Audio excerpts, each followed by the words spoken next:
नमस्कार, प्रभा साक्षी पॉडकास्ट में आप सभी का स्वागत है। आज के इस पॉडकास्ट में हम बात करेंगे कि भाजपा सबसे बड़ी पार्टी है पर वह मुस्लिमों को टिकट क्यों नहीं देती है। तो आइए सुनते हैं आज के इस पॉडकास्ट को। लेकिन उससे पहले अगर आपने हमारे चैनल को सब्सक्राइब नहीं किया है तो जरूर कर ले, ताकि हर रोज आप ऐसे ही इंटरेस्टिंग और जानकारी पूर्ण पॉडकास्ट सुन सकेंगे। भाजपा भले ही दुनिया की सबसे बड़ी पार्टी हो, लेकिन इसके बारे में कुछ लोग प्रचारित करते हैं कि यह मुस्लिमों के खिलाफ रहती है।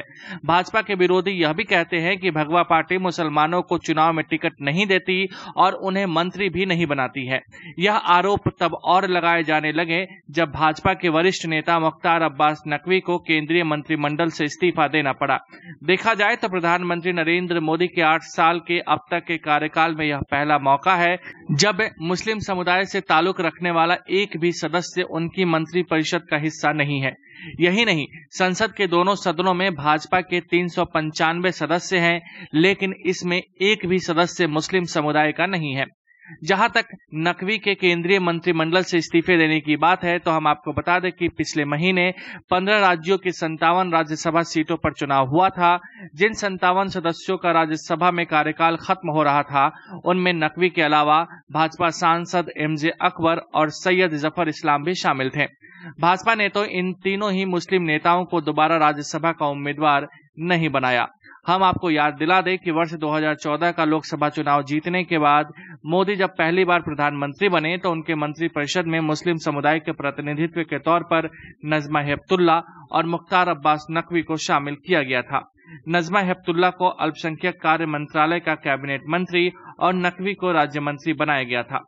2016 में जब नजमा हेपतुल्ला को मणिपुर का राज्यपाल बनाया गया, तब नकवी को पदोन्नत कर कैबिनेट मंत्री बनाया गया। वर्ष 2016 में ही मध्य प्रदेश से राज्यसभा के सदस्य एमजे अकबर को विदेश मंत्रालय में राज्य मंत्री बनाया गया था। हालांकि एक पत्रकार द्वारा लगाए गए यौन उत्पीड़न के आरोपों के बाद उन्हें मंत्री पद से इस्तीफा देना पड़ा था।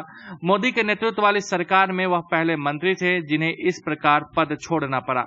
एमजे अकबर के इस्तीफे के बाद नकवी ही अभी तक केंद्रीय मंत्रिपरिषद में मुस्लिम समुदाय के प्रतिनिधि थे।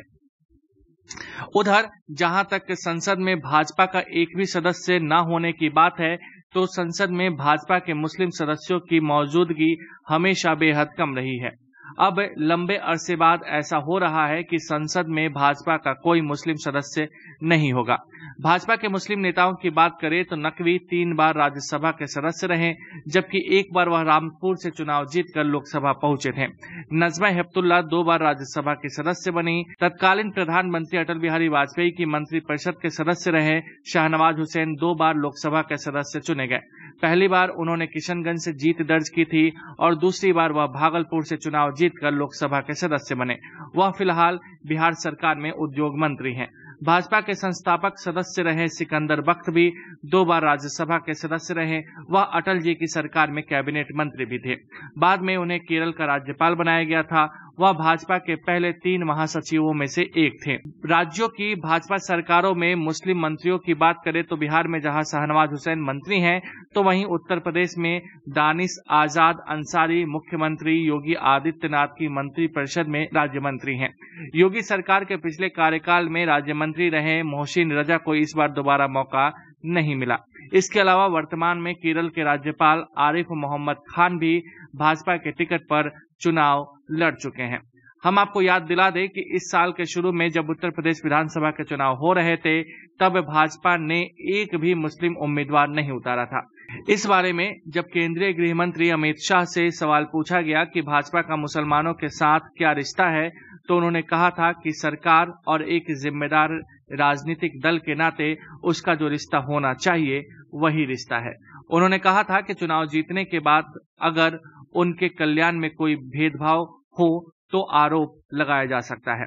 देखा जाए तो भाजपा ने सबका साथ, सबका विकास और सबका विश्वास के मूल मंत्र के साथ आगे बढ़ते हुए सरकार की कल्याणकारी योजनाओं का लाभ अल्पसंख्यक वर्ग तक तेजी से पहुंचाया है और मुस्लिम महिलाओं को 3 तलाक के अभिशाप से मुक्ति दिलाई है। इसलिए इस समुदाय के वोट उसे लगातार मिल भी रहे हैं। हाल में ही उत्तर प्रदेश के रामपुर और आजमगढ़ संसदीय सीटों के उपचुनाव में भी भाजपा की जीत हुई, जबकि यह दोनों सीटें अल्पसंख्यक बहुल है। भाजपा लगातार यह साबित करने में जुटी हुई है कि मुस्लिमों का कल्याण सिर्फ चुनाव में टिकट देकर नहीं, इफ्तार की दावत करके या तुष्टीकरण करके नहीं, बल्कि योजनाओं का लाभ उन तक पहुंचाने से होगा। बहरहाल यह सही है कि राजनीति में सभी वर्गों का पर्याप्त भागीदारी होनी चाहिए, लेकिन यह भी गलत है कि किसी सांसद को जाति या धर्म के तस्मे से देखा जाए। संसद के सदस्य जनता के प्रतिनिधि होते हैं, न कि किसी धर्म के विशेष व्यक्ति। आज के लिए इतना ही। अगले पॉडकास्ट में किसी अन्य मुद्दे पर देंगे विस्तृत जानकारी। जुड़े रहिए प्रभा साक्षी के साथ।